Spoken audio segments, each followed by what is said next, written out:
नमस्कार। सुन लो यूपीएससी में आपका स्वागत है। आज हम इतिहास के एक बहुत ही दिलचस्प और यूपीएससी के लिए महत्वपूर्ण अध्याय पर गहराई से बात करने वाले हैं। जी हाँ, हम बात कर रहे हैं आर.एस. शर्मा की किताब के चैप्टर 22 दक्षिण भारत में इतिहास का उदय, या कहें तो the dawn of history in the deep south. बिल्कुल, ये अध्याय हमें सुदूर दक्षिण मतलब कृष्णा नदी के पार के इलाके में ले जाता है और दिखाता है कि कैसे वहां प्रागैतिहासिक काल से निकलकर ऐतिहासिक युग की सुबह हुई। हाँ, और ये समझना यूपीएससी के लिहाज से बहुत जरूरी है, क्योंकि ये दक्षिण भारत की प्राचीन सभ्यता, संस्कृति, राजनीति और अर्थव्यवस्था की जड़ों को समझने में मदद करता है। तो हमारा मकसद सिर्फ तथ्यों को रटना नहीं है, बल्कि इस पूरे अध्याय को पहली लाइन से आखिरी लाइन तक बारीकी से समझना है।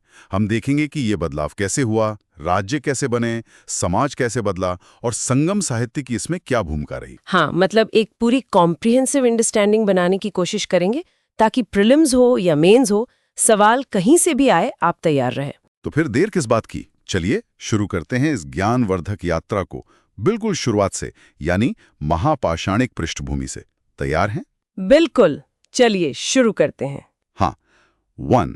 द मेगालिथिक बैकग्राउंड, विशाल पाषाणिक या महापाषाणिक पृष्ठभूमि। तो जब हम कहते हैं इतिहास का उदय, इसका मतलब है कि कुछ खास चीजें दिखने लगती हैं।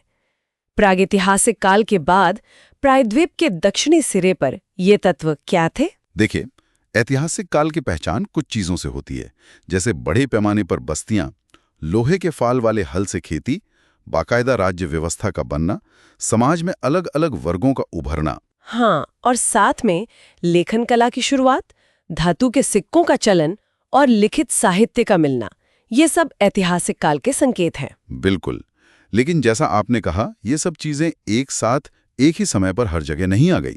ये एक क्रमिक विकास था। तो मुख्य रूप से ये बदलाव कहाँ और कब ज्यादा स्पष्ट हुआ? ये घटनाएं मुख्य रूप से कावेरी डेल्टा के उपजाऊ वाले इलाके में ज्यादा प्रमुखता से दिखनी शुरू हुई, और वो भी लगभग दूसरी शताब्दी ईसा पूर्व के आसपास। अच्छा, तो उससे पहले क्या स्थिति थी, मतलब दूसरी शताब्दी ईसा पूर्व से पहले? उससे पहले प्रायद्वीप के जो ऊपरी हिस्से थे, मतलब पठारी इलाके, वहां महापाषाण निर्माता या मेगालिथिक बिल्डर्स रहते थे। और इन महापाषाण निर्माताओं के बारे में हमें जानकारी कैसे मिलती है? क्या उनकी बस्तियों से? दिलचस्प बात यह है कि उनकी बस्तियां बहुत कम मिली हैं। ज्यादा जानकारी उनकी कब्रों से मिलती है, जिन्हें फ्यूनररी स्ट्रक्चर्स कहते हैं। और इन्हें महापाषाण क्यों कहते हैं? मेगालिथ। महा मतलब बड़ा और पाषाण मतलब पत्थर, मेगालिथ्स। इन्हें महापाषाण इसलिए कहते हैं क्योंकि इनकी कब्रों को बड़े बड़े पत्थरों से घेर दिया जाता था। अच्छा, तो बड़े पत्थरों से घिरी हुई कब्रें, इसीलिए महापाषाण। Got it. हाँ, और इन कब्रों के अंदर सिर्फ दफनाए गए लोगों के कंकाल ही नहीं मिलते, बल्कि उनके साथ रखी गई चीजें भी मिलती हैं। जैसे कि क्या मिलता था इन कब्रों में? मिट्टी के बर्तन, खासतौर पर पॉटरी, और लोहे की वस्तुएं, आयरन ऑब्जेक्ट्स। शर्मा जी की किताब में एक सूची का जिक्र है, 104 उत्खनित महापाषाणिक स्थल, जो प्रारंभिक लौह युग या प्रारंभिक ऐतिहासिक काल के माने जाते हैं। और इन सब स्थलों में क्या चीज आम है? एक खास तरह के मिट्टी के बर्तन, काले और लाल मृदभांड, ब्लैक एंड रेड वेयर। ये इतने आम थे कि शुरू में पुरातत्वविदों ने इन्हें महापाषाणिक मृदभांड या मेगालिथिक वेयर ही कह दिया था। ये शब्द याद रखना जरूरी है, काले और लाल मृदभांड। हाँ, ब्लैक एंड रेड वेयर। और ये स्थल कहाँ कहाँ पाए गए हैं? क्या सिर्फ दक्षिण भारत में? ज्यादातर तो दक्षिण भारत में ही केंद्रित हैं, लेकिन कुछ महाराष्ट्र, मध्य प्रदेश, यहाँ तक कि उत्तर प्रदेश में भी मिले हैं, पर इनका मुख्य केंद्र दक्षिण ही था। ये लोग और किस तरह के बर्तन इस्तेमाल करते थे? कई तरह के करते थे, जैसे लाल बर्तन भी थे, लेकिन सबसे ज्यादा लोकप्रिय यही काले और लाल बर्तन लगते हैं। अच्छा, और ये मृतकों के साथ सामान क्यों दफनाते थे? कोई खास वजह? शायद उनका विश्वास था कि मरने के बाद दूसरी दुनिया में इन चीजों की जरूरत पड़ेगी। एक तरह का परलोक का विश्वास दिखता है। किस तरह का सामान मिला है, खासकर लोहे का? लोहे की बहुत सी चीजें मिली हैं, जैसे तीर के फल, भाले, स्पेयर हेड्स, कुदाल, होज और हंसिया, सिकल्स। लोहे के औजारों का मिलना महत्वपूर्ण है। हाँ, क्योंकि ये लौह युग की शुरुआत से जुड़ा है। बिल्कुल, और त्रिशूल भी मिले हैं। दिलचस्प बात यह है कि बाद में त्रिशूल को भगवान शिव से जोड़ा गया। तो ये सवाल उठता है कि क्या ये शिव पूजा का कोई शुरुआती संकेत था? हालांकि ये सिर्फ एक अनुमान है। ये तो वाकई दिलचस्प कनेक्शन है। एक और बात जो ध्यान खींचती है, आपने कहा कुदाल और हंसिया मिले हैं, लेकिन ज्यादा क्या मिला है? गौर करने वाली बात यह है कि कब्रों में कृषि उपकरणों की तुलना में लड़ाई और शिकार के औजार जैसे तीर, भाले ये ज्यादा संख्या में मिले हैं। तो इसे क्या निष्कर्ष निकाल सकते हैं? इससे ये अंदाजा लगता है कि शायद महापाषाणिक लोगों ने उस समय बहुत उन्नत या बड़े पैमाने पर खेती नहीं शुरू की थी। उनका जीवन शायद शिकार और आपसी लड़ाइयों पर ज्यादा आधारित था। खेती होती थी, पर शायद सहायक भूमिका में। ये महापाषाण स्थल कहाँ केंद्रित थे और इनका समय क्या माना जाता है? ये ज्यादातर पूर्वी आंध्र और तमिलनाडु के ऊपरी पठारी इलाकों में पाए जाते हैं। समय की बात करें तो शुरुआत लगभग 1000 ईसा पूर्व सी 1000 BC से मानी जाती है, लेकिन इनका जो मुख्य चरण था वो 5वीं से पहली शताब्दी ईसा पूर्व 5th to the 1st century BC तक रहा। और चाहिए उसके बाद बिल्कुल खत्म हो गए? नहीं, कुछ जगहों पर तो ये बाद में ईसाई युग की शुरुआती सदियों तक भी बने रहे। ये एक लंबा चलने वाला कल्चर था। अच्छा, और क्या इनका संबंध बाद के राज्यों से जोड़ा जा सकता है? हाँ, ये एक महत्वपूर्ण सवाल है। अशोक के जो शिलालेख मिले हैं उनमें चोल, पांड्य और केरल पुत्र यानी चेर राज्यों का जिक्र है। तो संभव है कि ये राज्य या इनके शुरुआती रूप महापाषाणिक संस्कृति के अंतिम चरण में मौजूद रहे हों। बिल्कुल, ऐसा संभव है कि जब ये संस्कृति अपने ढलान पर थी तब ये राज्यों भर रहे थे। तमिलनाडु के दक्षिणी जिलों की महापाषाणिक कब्रों में कुछ खास बात थी। हाँ, वहाँ एक अलग प्रथा थी। वे मृतकों की हड्डियों को लाल मिट्टी के बने कलशों में दफनाते थे। इनको अर्न ब्यूरल्स कहते हैं। और क्या इनमें भी पत्थर का घेरा होता था? कई मामलों में इन कलशों के चारों ओर पत्थर के घेरे नहीं मिलते थे। ये कृष्णा गोदावरी घाटी में मिलने वाली सिस्ट या गड्ढे वाली कब्रों से अलग था, जहां पत्थर के घेरे आमतौर पर होते थे। तो क्षेत्र के हिसाब से भिन्नता थी। एक और बात, लोहे का इस्तेमाल तो ये लोग कर रहे थे, फिर भी ये पहाड़ी ढलानों पर क्यों रहते थे? मैदानी इलाकों में क्यों नहीं बसे? हाँ, ये अजीब लगता है कि लोहे के बावजूद वे पहाड़ों पर ही रहे। हालांकि वे धान और रागी का नाम याद रखें, जैसी फसलें उगाते थे, पर खेती लायक जमीन सीमित थी। तो मैदानी इलाकों में न बसने का कारण शायद ये था कि उस समय मैदानी इलाकों में बहुत घने जंगल थे और उन घने जंगलों को साफ करने के लिए शायद उनके पास बड़े पैमाने पर मजबूत लोहे की कुल्हाड़ियां भी नहीं थीं।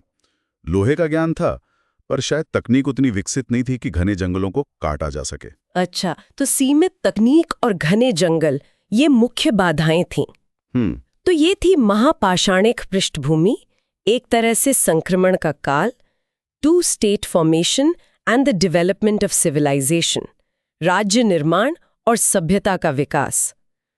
तो फिर ये बड़ा बदलाव, मैदानी इलाकों में बसना, बड़े पैमाने पर खेती, राज्य बनना, ये सब कैसे और कब हुआ? ये बदलाव मुख्य रूप से 2री शताब्दी ईसा पूर्व के आसपास तेज हुआ, और इसका जो मुख्य कारण या उत्प्रेरक था वो था उत्तर भारत से संपर्क। उत्तर से संपर्क? मतलब उत्तर से जो भौतिक संस्कृति के तत्व थे उनके साथ इन दक्षिणी लोगों का संपर्क बढ़ा।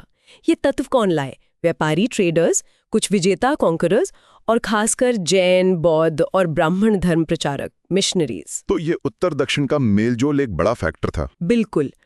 इसी संपर्क के कारण गीले धान की खेती का तरीका फैला, जिसने ज्यादा उत्पादन संभव बनाया।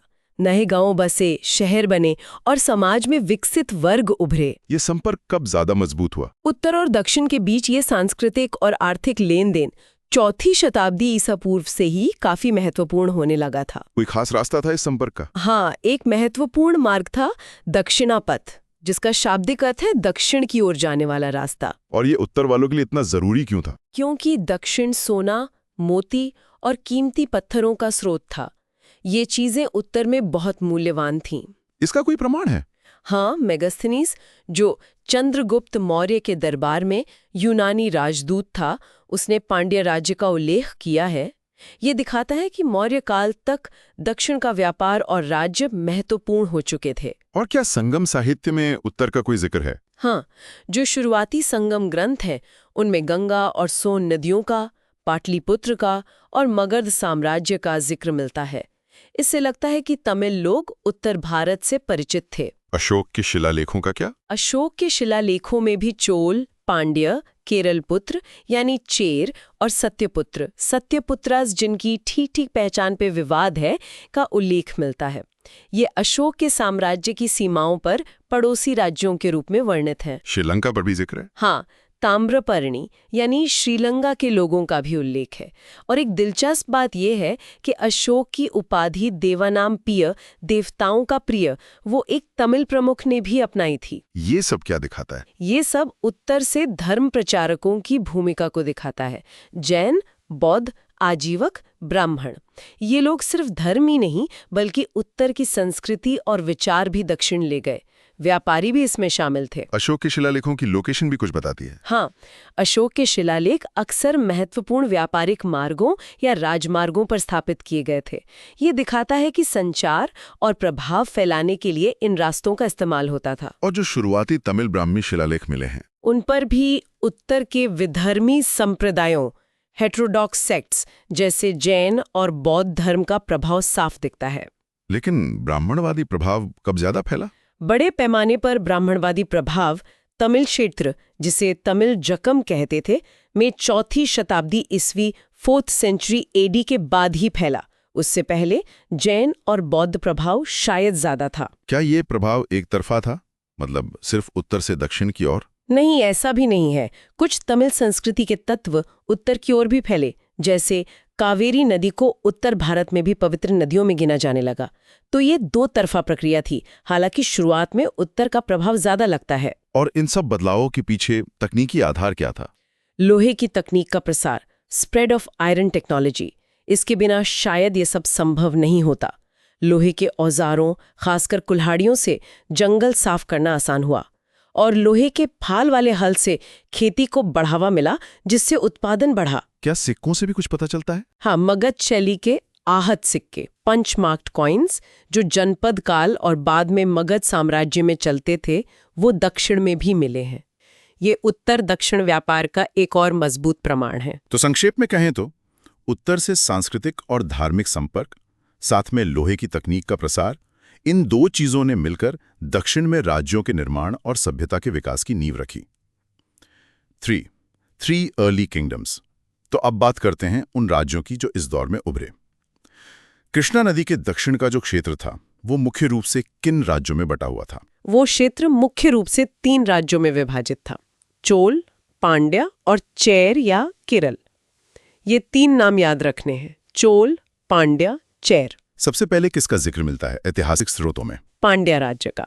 जैसा हमने पहले भी कहा, मेगस्थनीज ने इसका उल्लेख किया है। और मेगस्थनीज ने एक खास बात कही थी पांड्या राज्य के बारे में। हाँ, उसने कहा था कि इस पर एक महिला का शासन था। ये बात पांड्य समाज में किसी तरह के मातृसत्तात्मक प्रभाव, मेट्रियार्कल इन्फ्लुएंस की ओर इशारा कर सकती है, हालांकि ये पक्का नहीं है। पांड्या राज्य का क्षेत्र कौन सा था और राजधानी? इनका क्षेत्र भारतीय प्रायद्वीप का बिल्कुल दक्षिणी और दक्षिण पूर्वी हिस्सा था। आज के तमिलनाडु के तिरुनेलवेली, रामनाथपुरम और मदुरई जिले इसमें आते थे, और इनकी राजधानी थी मदुराई। मदुरै का नाम बहुत महत्वपूर्ण है। संगम साहित्य में पांड्या राजाओं के बारे में क्या जानकारी मिलती है? संगम साहित्य में पांड्य शासकों का जिक्र तो है, लेकिन कोई लगातार सुसंगत इतिहास नहीं मिलता।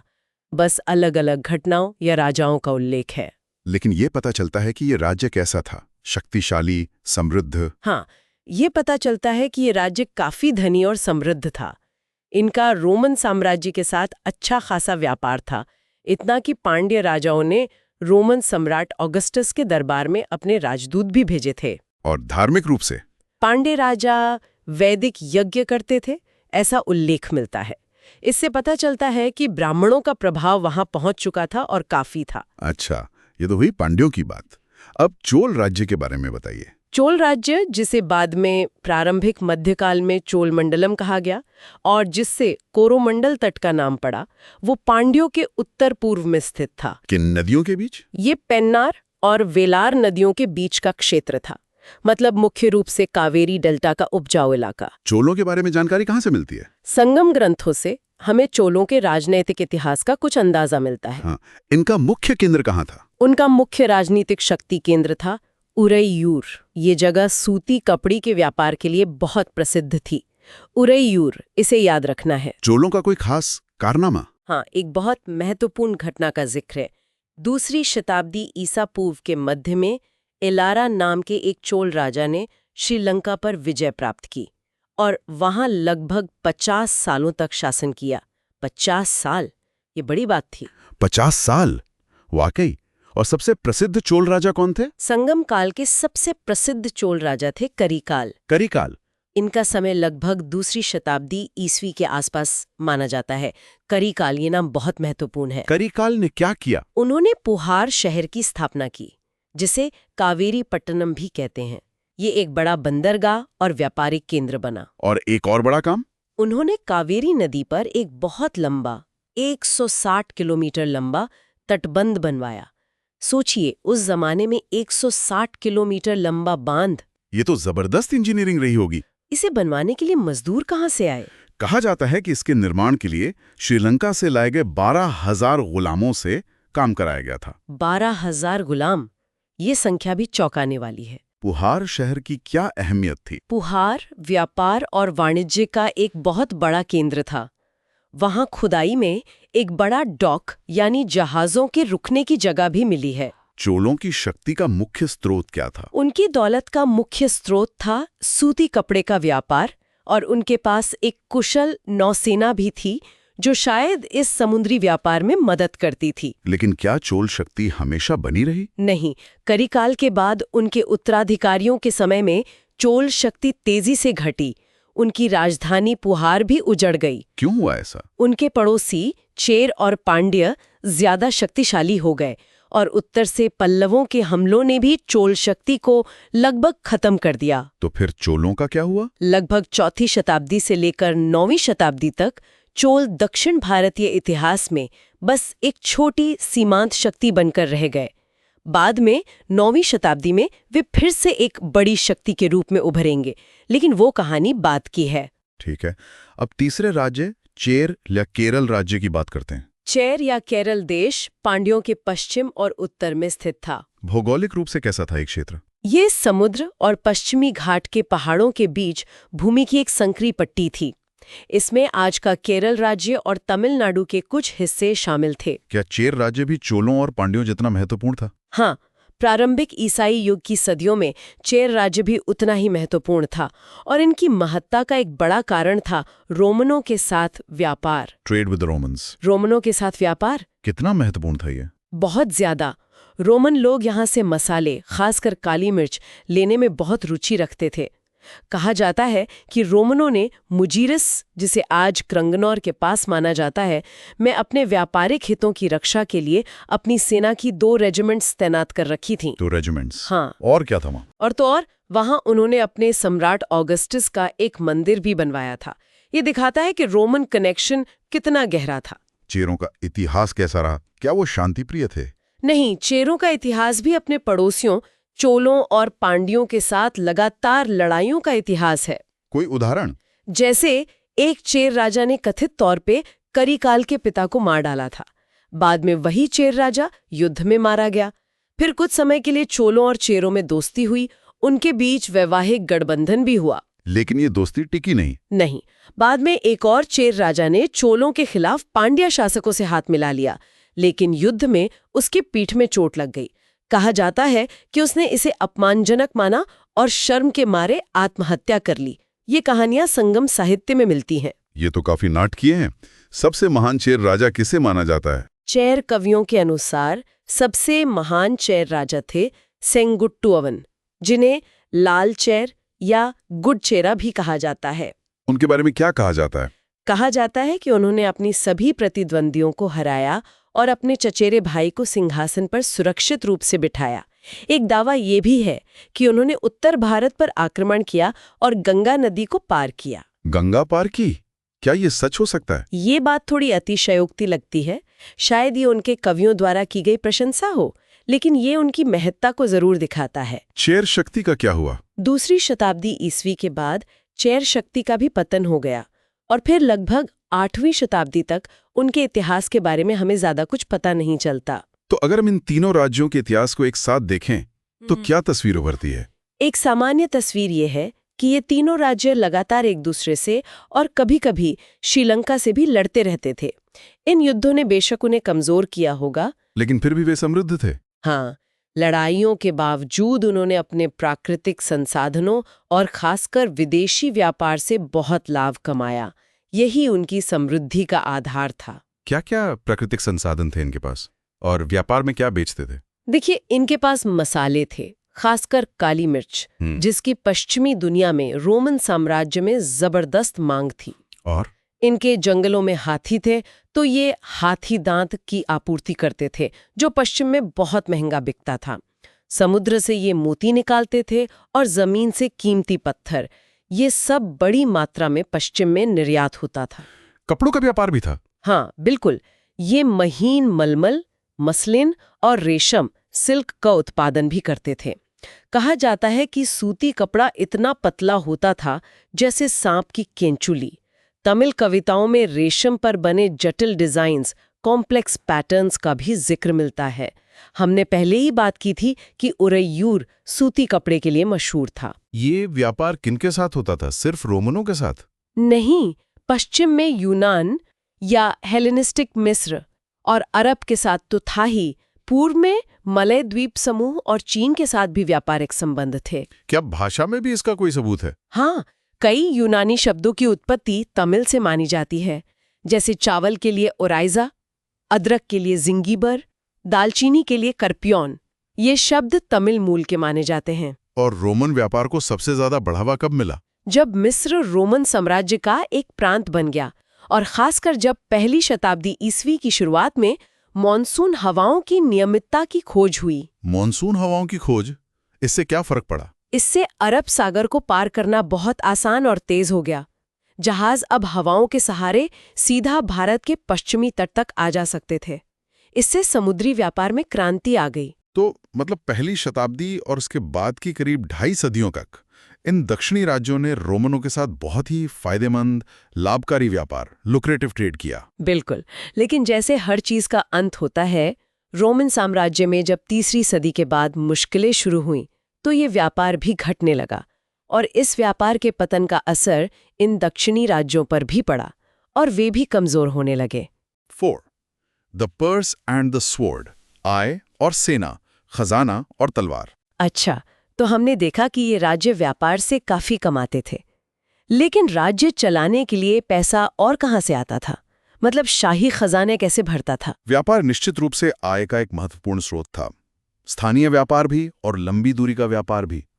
जैसे पोहार बंदरगाह पर सीमा शुल्क अधिकारी होते थे, कस्टम्स ऑफिसर्स होते थे, जो बाहर से आने वाले या यहां से जाने वाले माल पर टैक्स लगाते थे। और क्या टैक्स थे? एक जगह से दूसरी जगह माल ले जाने वाले व्यापारियों से रास्ते में भी शुल्क वसूला जाता था, जिसे पारगमन शुल्क, ट्रांजिट ड्यूटीज कह सकते हैं। सुरक्षा का इंतजाम। हाँ, माल की सुरक्षा और तस्करी रोकने के लिए सड़कों पर लगातार निगरानी रखी जाती थी।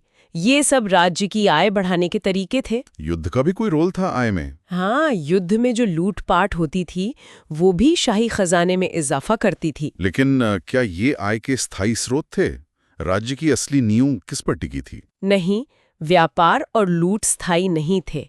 युद्ध और राजनीति की जो वास्तविक नींव थी, वो खेती से होने वाली नियमित आय पर ही टिकी थी। किसान राजा को कितना टैक्स देते थे? राजा कृषि उपज का कितना हिस्सा लेता था, ये ठीक तो नहीं पता, लेकिन ये निश्चित है कि कृषि से मिलने वाला कर ही आय का मुख्य स्रोत था। क्या जमीन उपजाऊ थी? हाँ, प्रायद्वीप का ये क्षेत्र और आसपास के इलाके बहुत उपजाऊ थे, खासकर नदी घाटियां और डेल्टा। कोई उदाहरण है इसकी उर्वरता का? हाँ, कहा जाता है कि कावेरी डेल्टा में भूमि की एक इकाई वैली, ये भूमि मापने की इकाई थी, में इतना धान पैदा होता था कि 7 लोग 7 पर्सन्स का पेट आराम से भर सके। 7 लोग एक वैली जमीन से, ये तो काफी ज्यादा है। बिल्कुल। तमिल क्षेत्र में अनाज के अलावा फल, काली मिर्च जिसका व्यापार होता था, रागी और गन्ना भी पैदा होता था, और ऐसा लगता है कि राजा का इन सब में कुछ न कुछ हिस्सा या टैक्स होता था। इस आय से राज्य क्या करता था, खासकर सुरक्षा के लिए? किसानों से वसूले गए इन्हीं करों से राज्य एक सेना बनाए रखता था।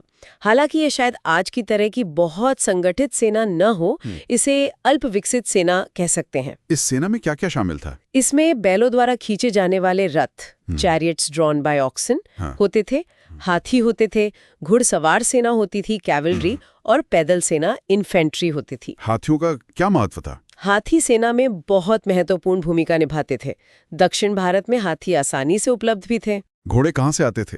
घोड़े शायद स्थानीय रूप से उतने अच्छे या ज्यादा नहीं थे, इसलिए उन्हें समुद्र के रास्ते शायद अरब से पांडे राज्य में आयात इंपोर्ट किया जाता था। सेना का नेतृत्व कौन करता था? जो अमीर लोग थे, रईस और राजकुमार, वो सेना का नेतृत्व करते थे। वे हाथी या घोड़े पर सवार होते थे। सेनापति अक्सर रथों का इस्तेमाल करते थे। और आम सैनिक? पैदल सैनिक और घुड़सवार अपने पैरों की सुरक्षा के लिए चमड़े के सैंडल पहनते थे, ऐसा जिक्र मिलता है। तो आप कल्पना कर सकते हैं, रथ, हाथी, घोड़े, पैदल सैनिक, चमड़े के सैंडल पहने हुए, ये उस जमाने की सेना की तस्वीर है। 5. राइज ऑफ सोशल क्लासेस, सामाजिक वर्गों का उदय। तो हमने देखा कि राजा के पास व्यापार, लूट और खेती से पैसा आ रहा था, जिससे वो सेना रख रहा था। इस पैसे का और क्या इस्तेमाल होता था? समाज पर इसका क्या असर पड़ा? इस आय से राजा न केवल सैनिकों को बल्कि पेशेवर योद्धाओं, प्रोफेशनल वॉरियर्स के समूहों को भी रख पाता था, और साथ ही वो कवियों और पुजारियों को भी इनाम और वेतन देता था। पुजारी मतलब? पुजारी मुख्य रूप से ब्राह्मण थे। ये ध्यान देने वाली बात है कि संगम युग में ही हमें तमिल भूमि में ब्राह्मण पहली बार दिखाई देते हैं। ये उत्तर से आए प्रभाव का हिस्सा थे। ब्राह्मणों का स्थान क्या था समाज में? उनका स्थान काफी ऊंचा माना जाने लगा था। एक आदर्श राजा उसे माना जाता था जो ब्राह्मणों को कभी चोट न पहुंचाए, उनका सम्मान करे। उनकी भूमिका क्या थी? ब्राह्मणों की कई भूमिकाएं थीं। वे पुजारी थे, सलाहकार हो सकते थे, और खासकर कवियों के रूप में भी वे महत्वपूर्ण थे। राजा उन्हें उदारतापूर्वक पुरस्कृत करते थे। कितना उदारतापूर्वक? कोई उदाहरण? एक जगह जिक्र आता है कि राजा करिकाल ने एक कवि को 16 लाख सोने के सिक्के 1.6 मिलियन गोल्ड पीसेस दिए थे। 16 लाख 16 लाख सोने के सिक्के, ये कुछ ज्यादा नहीं लगता? अतिशोक्ति हो सकती है। हाँ, बिल्कुल, ये संख्या अतिशोक्तिपूर्ण हो सकती है। कवियों द्वारा अपने संरक्षक राजा की प्रशंसा में बढ़ाई गई हो, लेकिन इससे ये जरूर पता चलता है कि कवियों और ब्राह्मणों को बहुत सम्मान और धन मिलता था। सोने के सिक्कों के अलावा और क्या मिलता था? उन्हें नकद, जमीन, रथ, घोड़े, हाथी, ये सब उपहार में मिलते थे। क्या इन तमिल ब्राह्मणों का रहन सहन उत्तर के ब्राह्मणों जैसा ही था? शुरुआत में शायद कुछ अंतर थे।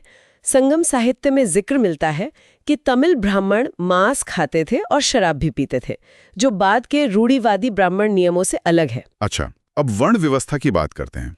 क्या उत्तर भारत जैसी 4 वर्णों वाली व्यवस्था यहाँ भी थी? संगम ग्रंथों में क्षत्रिय और वैश्य नियमित वर्णों के रूप में उस तरह से नहीं दिखते जैसे उत्तर में दिखते हैं। तो योद्धा वर्ग कौन था? योद्धा वर्ग जरूर था और राजनीति और समाज में बहुत महत्वपूर्ण था।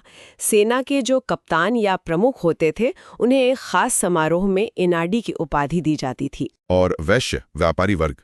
व्यापारियों का जिक्र तो है, लेकिन उन्हें वैश्य वर्ण के रूप में स्पष्ट रूप से पहचाना नहीं गया है। तो फिर शासन कौन चला रहा था? राजा के नीचे कौन लोग थे? ये एक महत्वपूर्ण सवाल है। जो सिविल और सैन्य अधिकारी होते थे, वो ज्यादातर वेलालर समुदाय से आते थे। वेलालर मतलब धनी किसान। चोल और पांडे राजा इन्हीं पर निर्भर थे। शासक वर्ग को क्या कहते थे? शासक वर्ग को अरसर कहा जाता था, और दिलचस्प बात यह है कि इन अरसरों के वेलालरों के साथ विवाह संबंध भी होते थे।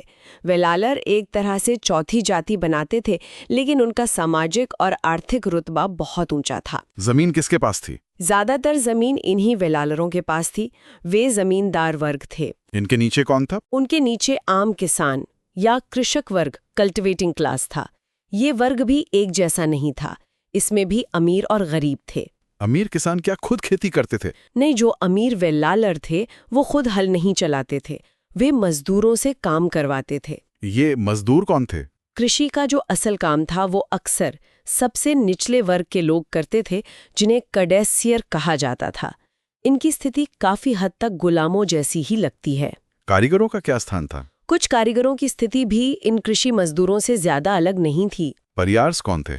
परियार भी कृषि मजदूर थे, जो पशुओं की खाल को चटाई वगैरह बनाने के लिए इस्तेमाल करते थे। बाद में ये शब्द एक जाति सूचक बन गया। और समाज में क्या सभी लोग ठीक ठाक रहते थे? नहीं, ऐसा नहीं था। कई बाहरी जातियां, आउटकास्ट्स और जंगल में रहने वाली जनजातियां, फॉरेस्ट ट्राइब्स थीं, जो बहुत गरीबी में रहती थीं और बड़ी मुश्किल से अपना गुजारा करती थीं। तो संगम युग के समाज की क्या तस्वीर उभरती है? तस्वीर ये है कि उस समाज में तीव्र सामाजिक असमानताएं मौजूद थीं। कैसे पता चलता है?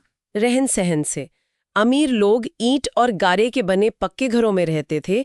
शहरों में अमीर व्यापारियों के घर तो बहुमंजिला भी होते थे, जबकि गरीब लोग घास फूस की झोपड़ियों या साधारण कच्चे घरों में रहते थे। क्या धर्म या कर्मकांड इन असमानताओं को बनाए रखने में भूमिका निभाते थे? ऐसा लगता है कि उस समय के कर्मकांडों और धर्म ने सामाजिक असमानताओं को बनाए रखने में शायद उतनी बड़ी भूमिका नहीं निभाई जितनी बाद के समय में निभाई। ब्राह्मणों और शासक जाति का उदय तो हो रहा था, लेकिन बाद के समय जैसे तीव्र जाति भेद, अक्यूट कास्ट डिस्टिंक्शंस और छुआछूत शायद प्रारंभिक संगम युग में उतने कठोर नहीं थे। ये वर्ण व्यवस्था और जाति व्यवस्था का शुरुआती दौर था। 6. बिगिनिंग्स ऑफ ब्राह्मणिज्म, ब्राह्मणवाद का आरंभ। तो हमने देखा कि ब्राह्मण संगम युग में आ गए थे और उनका प्रभाव बढ़ रहा था।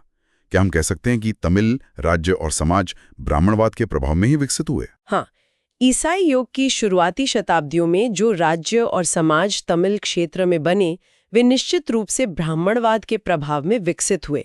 लेकिन ये ध्यान रखना जरूरी है कि ये प्रभाव शुरू में शायद पूरे तमिल क्षेत्र या समाज के हर तबके तक नहीं फैला था। मतलब ये प्रभाव सीमित था। हाँ, शुरू में ब्राह्मणवादी प्रभाव तमिल क्षेत्र के एक छोटे से हिस्से और समाज के केवल ऊपरी स्तरों यानी राजाओं और अभिजात वर्ग तक ही ज्यादा सीमित था। इसके क्या प्रमाण हैं? जैसा हमने पहले देखा, राजा वैदिक यज्ञ करते थे, ब्राह्मण वेदों के अनुयायी थे और उन्हें राजाओं का संरक्षण प्राप्त था। ये ब्राह्मणवादी प्रभाव के स्पष्ट संकेत हैं। लेकिन आम लोगों का मुख्य देवता कौन था? आम लोगों, खासकर पहाड़ी क्षेत्रों में रहने वाले लोगों द्वारा पूजे जाने वाले मुख्य स्थानीय देवता थे मुरुगन। मुरुगन बहुत लोकप्रिय थे। बाद में प्रारंभिक मध्ययुगीन काल में मुरुगन को ही सुब्रमण्य कहा जाने लगा और उन्हें शिव के पुत्र कार्तिकेय से जोड़ दिया गया। क्या और किसी देवता की पूजा होती थी? विष्णु की पूजा का भी उल्लेख मिलता है, हालांकि ये शायद बाद की प्रथा हो सकती है या उतनी व्यापक न हो जितनी मुरुगन की पूजा थी। और जो पुरानी महापाषाणिक प्रथाएं थीं, उनका क्या हुआ? क्या वे पूरी तरह खत्म हो गई? नहीं, ये भी दिलचस्प है। महापाषाणिक प्रथाएं भी कुछ हद तक जारी रहीं। जैसे मृतकों के लिए प्रावधान करने की महापाषाणिक प्रथा यानी कब्र में सामान रखना, वो जारी रही। और कुछ? मृतकों को धान की भेंट चढ़ाना भी जारी रहा। दाह संस्कार की शुरुआत हो गई थी, जो शायद ब्राह्मणवादी प्रभाव था, लेकिन महापाषाणिक चरण में जो शवों को दफनाने की प्रथा थी, उसे भी पूरी तरह छोड़ा नहीं गया था। तो मतलब एक तरह का मिश्रण चल रहा था, नई चीजें आ रही थी, पुरानी भी चल गई थी। बिल्कुल, ये एक सिंक्रेटिक कल्चर था जहां बाहरी प्रभाव स्थानीय परंपराओं के साथ घुल मिल रहे थे। ब्राह्मणवाद आ रहा था, लेकिन अपनी जड़ें पूरी तरह जमाने में उसे अभी समय लगना था। 7. Tamil language and Sangam literature, Tamil भाषा और संगम साहित्य। अभी तक हमने तमिलों के जीवन, समाज, राज्य के बारे में जो भी बात की है, उसका आधार क्या है? हमें ये सब पता कैसे चलता है? इसका मुख्य आधार है संगम साहित्य, संगम लिटरेचर। इसी साहित्य से हमें उस युग की सबसे ज्यादा जानकारी मिलती है। ये संगम क्या था? संगम का मतलब होता है मिलन या सभा। संगम तमिल कवियों का एक तरह का कॉलेज या एकेडमी या सभा थी। ये सभाएं कौन आयोजित करवाता था? ऐसा माना जाता है कि ये सभाएं उस समय के प्रमुखों या राजाओं, खासकर पांड्य राजाओं के संरक्षण पेट्रनेज में आयोजित होती थीं। इन संगमों के बारे में क्या कहानियां हैं? कितनी सभाएं हुईं? कब तक चलीं? 8वीं शताब्दी ईस्वी की एक तमिल टीका, तमिल कमेंट्री में एक बहुत ही रोचक पर अविश्वसनीय सा विवरण मिलता है। क्या विवरण है? उसमें कहा गया है कि कुल 3 संगम हुए जो 9,990 वर्षों तक चले और इनमें 8598 कवियों ने भाग लिया और इन्हें 197 पांड्य राजाओं का संरक्षण मिला। 9,990 साल, 8,000 से ज्यादा कवि, 250 राजा, ये तो... हाँ, ये आंकड़े साफ तौर पर अत्यधिक अतिशयोक्ति, एग्जैजरेशन है। हजारों साल तक चलने वाली एकेडमी, ये पौराणिक कथा जैसा ज्यादा लगता है। तो फिर विश्वसनीय रूप से क्या कहा जा सकता है? जो बात ज्यादा विश्वसनीय लगती है वो ये है कि हाँ, संगम नाम की कवियों की सभाएं होती थीं और ये मदुरई में पांड्य राजाओं के शाही संरक्षण, रॉयल पेट्रोनेज इन मदुरई में आयोजित की गईं। शायद एक नहीं, कई हुई हों। और जो संगम साहित्य आज हमारे पास उपलब्ध है वो कब लिखा और संकलित किया गया? ये जो साहित्य इन सभाओं में रचा गया या इनसे जुड़ा है, इसका अंतिम संकलन शायद लगभग 300 ईस्वी से 600 ईस्वी सी AD 300 to 600 के बीच हुआ। लेकिन क्या ये साहित्य इसी काल 300 से 600 AD का है? नहीं, संकलन बाद में हुआ, लेकिन इस साहित्य के कुछ हिस्से निश्चित रूप से काफी पुराने हैं, कम से कम दूसरी शताब्दी ईस्वी या शायद उससे भी पहले के। ये उस समय के समाज और घटनाओं को दर्शाते हैं। इस संगम साहित्य को कैसे बांटा जा सकता है? संगम साहित्य को मोटे तौर पे 2 मुख्य समूहों में बांटा जा सकता है। पहला कथात्मक नैरेटिव, यानी कहानियां, विवरण वगैरह, और दूसरा उपदेशात्मक डिडक्टिक, यानी नीति, शिक्षा, आचार विचार वाली बातें। इनके कुछ खास नाम हैं? हाँ, कथात्मक ग्रंथों के समूह को मेलकणक कहा जाता है, जिसका मतलब है 18 प्रमुख रचनाएं। 18 मेजर वर्क्स। इसमें 8 संकलन, एत्तुतोकाई कहते हैं, और 10 गीत हैं जिन्हें पत्तुपाटु कहते हैं। मेलकणक्कु 18 प्रमुख रचनाएं, 18 माइनर वर्क्स। और दूसरा समूह? दूसरा उपदेशात्मक कार्यों का समूह किलकणक्कु कहलाता है, जिसका मतलब है 18 लघु रचनाएं। 18 माइनर वर्क्स, किलकणक्कु, 18 लघु रचनाएं। तो ये तमिल शब्द जरूर याद रखने चाहिए, मेलाकणक्कु और किलकणक्कु। हाँ। 8 social evolution from Sangam texts, Sangam ग्रंथों से सामाजिक विकास।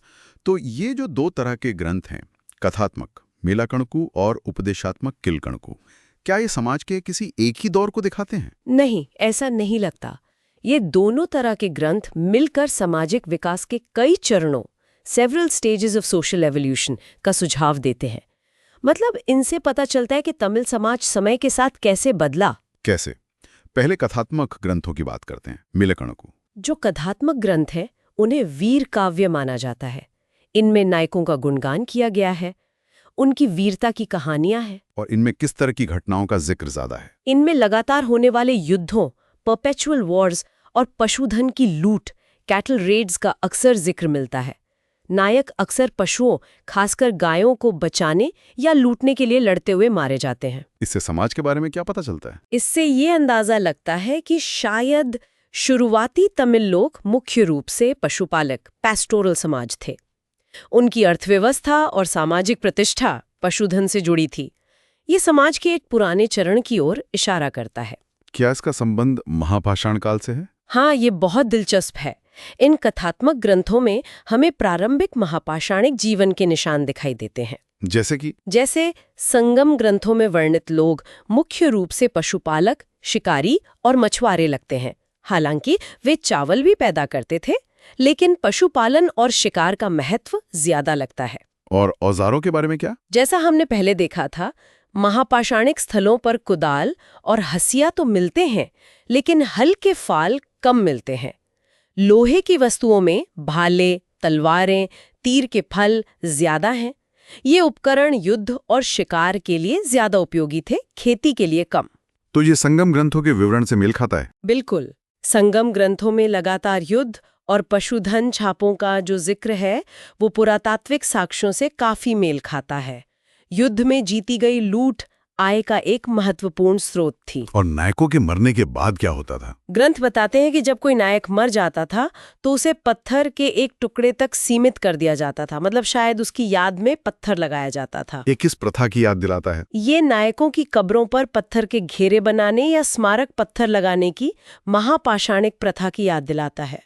नायकों की याद में पत्थर खड़े करने की प्रथा, जिन्हें तमिल में वीररकल या नडुकल कहा जाता था, जो गायों या किसी और चीज के लिए लड़ते हुए मारे गए थे, ये शायद संगम ग्रंथों में परिलक्षित सामाजिक विकास का सबसे प्रारंभिक चरण है, जो महापाषाणिक दौर से जुड़ता है। तो तथात्मक ग्रंथ हमें शुरुआती वीर युगीन पशुपालक समाज की तस्वीर दिखाते हैं, जो महापाषाणिक संस्कृति से जुड़ा है। हाँ, लेकिन सिर्फ वही नहीं, ये ग्रंथ हमें राज्य निर्माण, स्टेट फॉर्मेशन की प्रक्रिया का भी कुछ आभास देते हैं। राज्य निर्माण कैसे? इनमें योद्धाओं के समूहों से बनी सेना का जिक्र है, टैक्स वसूलने की प्रणाली, टैक्सेशन सिस्टम का जिक्र है, और न्याय व्यवस्था, जुडिशरी के शुरुआती रूप का भी जिक्र मिलता है।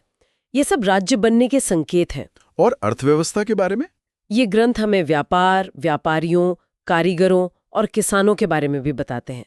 कई शहरों का उल्लेख है, जैसे कांची, कोरकाय, मदुरई, पोहार और उरेयूर। इनमें सबसे महत्वपूर्ण कौन सा था? इनमें पोहार या कावेरी पट्टनम शायद सबसे महत्वपूर्ण बंदरगाह और व्यापारिक केंद्र था, जैसा हमने करिकाल के संदर्भ में देखा था। क्या इन साहित्यिक वर्णनों की पुष्टि होती है? हाँ, इन शहरों और व्यापार के संदर्भों की पुष्टि उस समय के यूनानी और रोमन लेखकों, ग्रीक एंड रोमन अकाउंट्स के विवरणों से भी होती है, और साथ ही इन संगम स्थलों की पुरातात्विक खुदाई excavation of the Sangam site से भी होती है। तो कथात्मक ग्रंथ हमें समाज के विकास को दिखाते हैं, पशुपालन से खेती, व्यापार और राज्य निर्माण तक। अब उपदेशात्मक ग्रंथों, किलकणकों की बात करते हैं। जो उपदेशात्मक ग्रंथ है यानी किलकणको, वे ज्यादातर ईसाई युग की प्रारंभिक शताब्दियों को, शायद 3री-4थी सदी और उसके बाद के समय को कवर करते हैं, और ऐसा लगता है कि इन्हें अक्सर ब्राह्मण विद्वानों द्वारा प्राकृत या संस्कृत मॉडल के आधार पर लिखा गया था। इनमें क्या होता है? ये ग्रंथ मुख्य रूप से नीति और आचार संहिता, कोड ऑफ कंडक्ट बताते हैं, राजा और उसके दरबार के लिए, विभिन्न सामाजिक समूहों के लिए और अलग-अलग व्यवसायों के लिए। क्या ये विचार संगम काल की शुरुआत से ही थे? जब पल्लवों के शासन में दक्षिण में ब्राह्मणों की संख्या और प्रभाव काफी बढ़ गया था।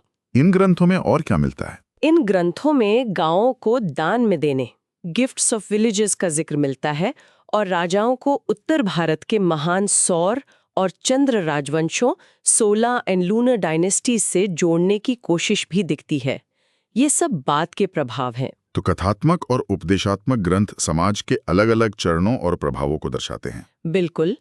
कथात्मक ज्यादातर पुराने, स्थानीय और वीर युगीन तत्वों को दिखाते हैं, जबकि उपदेशात्मक बाद के, ज्यादा व्यवस्थित और ब्राह्मणवादी प्रभाव वाले समाज की ओर इशारा करते हैं। संगम साहित्य में क्या सिर्फ यही दो समूह हैं? नहीं, इनके अलावा भी महत्वपूर्ण ग्रंथ हैं। एक है तोलकाप्यम। तुल्काप्यम? ये क्या है? ये तमिल भाषा का सबसे पुराना उपलब्ध व्याकरण ग्रंथ है, लेकिन इसमें व्याकरण के साथ साथ काव्य शास्त्र, पोएटिक्स और उस समय के सामाजिक जीवन पर भी जानकारी मिलती है। और एक और बहुत महत्वपूर्ण तमिल पाठ है जो दर्शन और सूक्तियां, फिलॉसफी एंड वाइज मैक्सिम से संबंधित है, और उसे थिरुकुरल कहा जाता है। इसे तिरुवल्लुवर ने लिखा था और ये आज भी बहुत सम्मानित ग्रंथ है। हाँ, महाकाव्यों का भी जिक्र आता है। हाँ, तमिल साहित्य में दो बहुत प्रसिद्ध महाकाव्य एपिक्स भी हैं, शिलप्पदिकारम और मणिमेखलई। ये कब लिखे गए? माना जाता है कि इन दोनों की रचना 6ठी शताब्दी ईस्वी के आसपास हुई थी, यानी संगम काल के बाद, लेकिन ये उस युग के समाज और संस्कृति की झलक जरूर देते हैं। शिलप्पदिकारम की कहानी क्या है? शिलप्पादिकारम को तमिल महाकाव्यों का सबसे चमकीला रत्न, ब्राइटेस्ट जेम माना जाता है।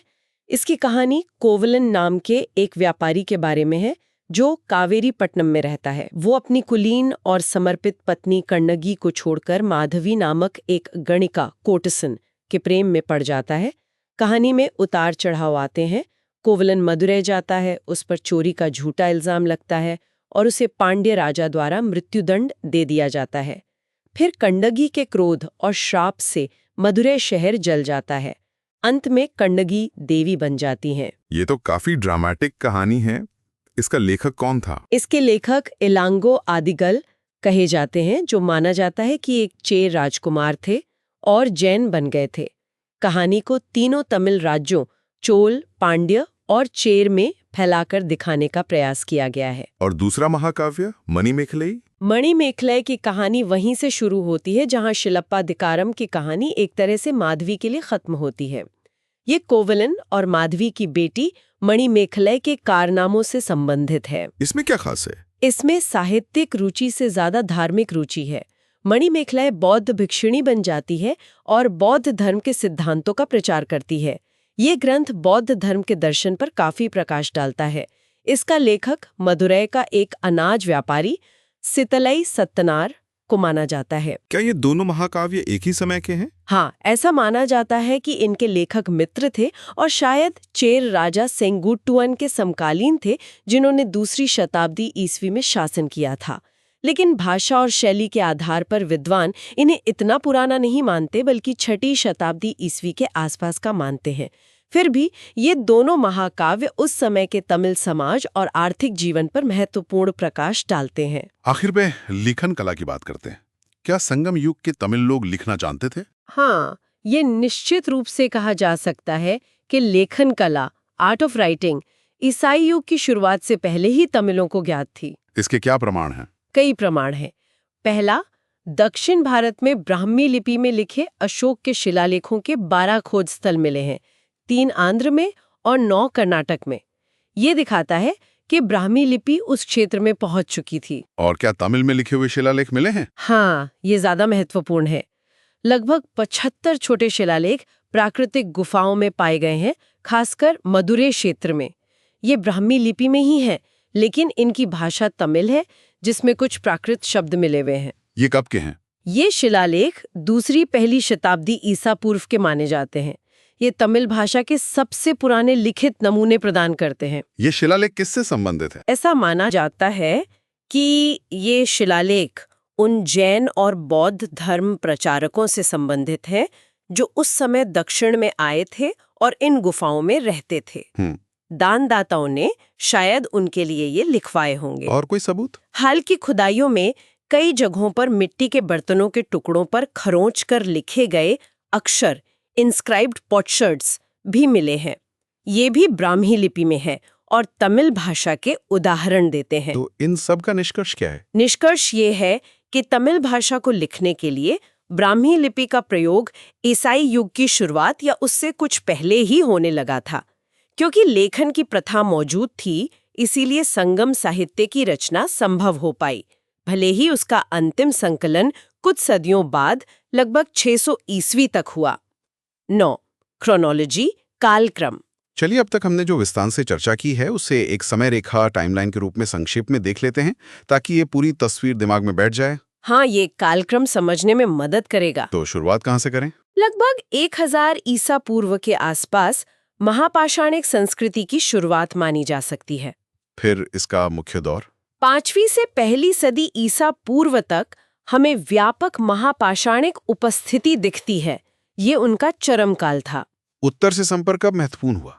4वीं सदी ईसा पूर्व से ही उत्तर और सुदूर दक्षिण तमिल झकम के बीच सांस्कृतिक और आर्थिक संपर्क बढ़ने लगा था। और बड़ा बदलाव कब आया? 2री सदी ईसा पूर्व के आसपास महापाषाणिक लोग पठारी इलाकों से उतरकर उपजाऊ नदी घाटियों में बसने लगे। इसी सदी के मध्य में चोल राजा एलारा ने श्रीलंका पर विजय प्राप्त की। तमिल लेखन का सबसे पुराना प्रमाण? 2री पहली सदी ईसा पूर्व के मदुरै गुफाओं में पाए गए वो 75 छोटे शिलालेख जो ब्राह्मी लिपि में है और तमिल प्राकृत मिश्रित भाषा का उदाहरण है। पहली सदी ईस्वी में क्या हुआ? पहली सदी ईस्वी में मॉनसून हवाओं की खोज हुई, जिसने रोमन व्यापार को बहुत बढ़ाया। हमें बर्तनों के टुकड़ों पर तमिल भाषा के शिलालेख भी मिलने लगते हैं। हालांकि कुछ स्थानों पर महापाषाणिक चरण अभी भी जारी था। दक्षिण भारत के तटीय हिस्सों और रोमन साम्राज्य, खासकर मिस्र के बीच व्यापार खूब फला फूला। 2री सदी ईस्वी? इस सदी के बाद चेर शक्ति का पतन शुरू हो गया। संगम साहित्य के कुछ हिस्सों की रचना शायद इसी दौर में हुई। सबसे प्रसिद्ध चेर राजा सेंगुट्टुवन और चोल राजा करिकाल भी शायद इसी सदी के आसपास हुए। संगम साहित्य का संकलन कब हुआ? लगभग 300 से 600 ईस्वी के बीच संगम साहित्य का अंतिम संकलन किया गया। और ब्राह्मणवादी प्रभाव कब ज्यादा बढ़ा? 4वीं सदी ईस्वी के बाद, जब ब्राह्मण प्राकृत संस्कृत विद्वानों ने कई संगम ग्रंथों, खासकर उपदेशात्मक, की रचना की या उन्हें प्रभावित किया।